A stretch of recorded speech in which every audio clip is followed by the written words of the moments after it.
Авыр уйдан арып туктап калды. Тау үренә менеп бастым да, яуланмаган үрләр баш очымда, яуланганы аяк астында. Түбәләрнең төрлеләре булды.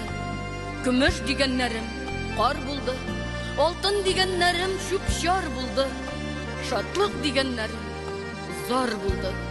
Йыгыла-йыгыла, яра ала-ала, үрләр яулап гомер ителде. Аяк асты таулар тезелеп калган, мәгънәсез бер түмгәк шикелле. Җиңү микән, җиңелүләремме, аяк астындагы бу үрләр?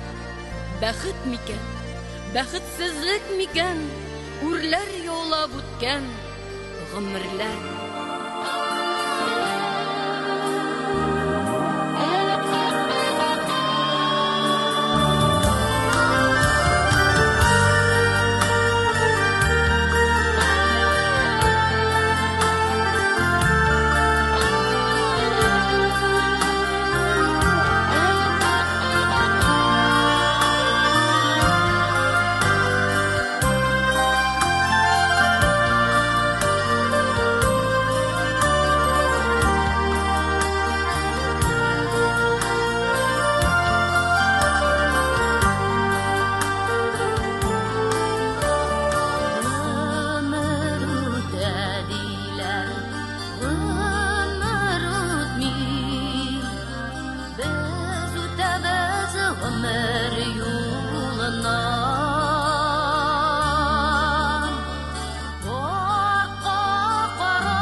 Nasıl